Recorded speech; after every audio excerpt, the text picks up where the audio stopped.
Good morning. I pray that you're doing well today, and I pray that as this day goes forth, that we will be found living for God. And I pray that some way, somehow today, that we'll get a chance to share Him with someone and tell them what God would love to do for them, and that's forgive them of their sins. And that He will do that if they would just ask Him to.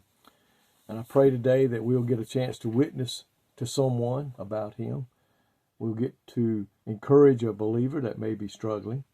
Get to pray for someone that needs prayer. And right wherever you see them and you meet them and they say, hey, buddy, I need prayer. Let's pray for them right then instead of putting it off. But I want to talk to you today from Proverbs chapter 21 and verse 1.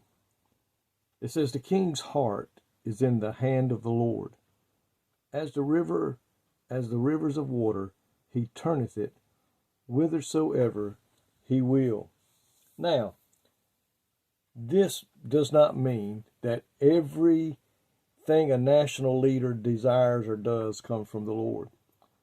In this day in which we live, we know that a lot of things that we see leaders doing in our country and in other countries goes against the Word of God. We're seeing more and more of that in this day in which we live. Things that the world says are okay, that the Bible says is a sin.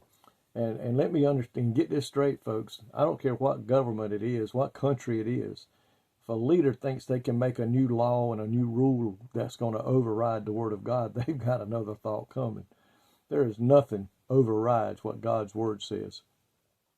And so listen, we need to keep that in mind, that God rules and He is in control of everything. Even though the devil right now is having his way, he still can only do what God allows him to do. But sometimes God can use a leader, as He did in the Bible days. When you look at Esther, Esther was a Jew. She believed in God. That king did not. But God got that king to choose Esther to be his queen so that in due time she could save the nation of Israel. But God influenced that king to choose her over all the other people that were being considered. Think about that. Then we can go back and look in the days of when the Israelites were in bondage to Egypt, and Pharaoh had not been a good leader. He was being mean to the children of the Jews, the children of God, and God caused his heart to harden. Every time he would put a plague on him, he would harden Pharaoh's heart so he could show him that God, was in control.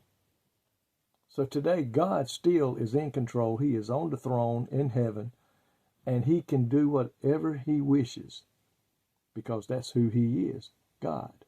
I made a comment today that, in companies, they have a CEO.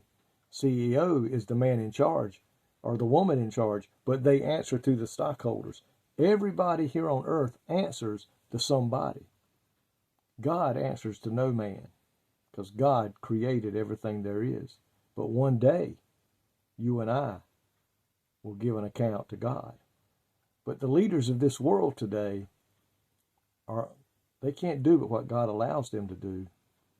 And at times, He can get them to do what He wants them to do. That's our God. He got Esther to be queen to save the people. He hardened Pharaoh's heart to teach him a lesson who was God, who was in control. It wasn't the idol gods he was worshiping, but it was God in heaven. So today, that is the God we serve. Think about that today. It says here, God has the ultimate authority over the rulers of the world and at times chooses to influence their decisions so as to further His redemptive purpose in history. The New Testament teaches us that the prayers of God's people influences the Lord to direct the decisions of rulers more fully in accordance with His will. Sometimes our prayers can bring God to change a leader's mind to do something that He didn't mean that He wasn't intending on doing.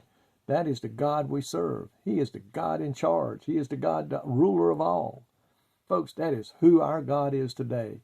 Aren't you thankful to know that even though things sometimes look hopeless, God is still in control? The king's heart is in the hand of the Lord. And as the rivers of water, he turneth it wherever he wants it to go. The God that we serve. Thank you, Lord, that we can rest assured that though man may think that they are in control and they make the decisions, but Lord, we know ultimately you're in control and you can have influence over them when you want to. God, we praise you today and thank you for being the God that you are, a God that looks after those who love you and serve you. And Lord, we thank you for that today. And Lord, may your name be honored and praised. In Jesus' name, amen. May God richly bless you today.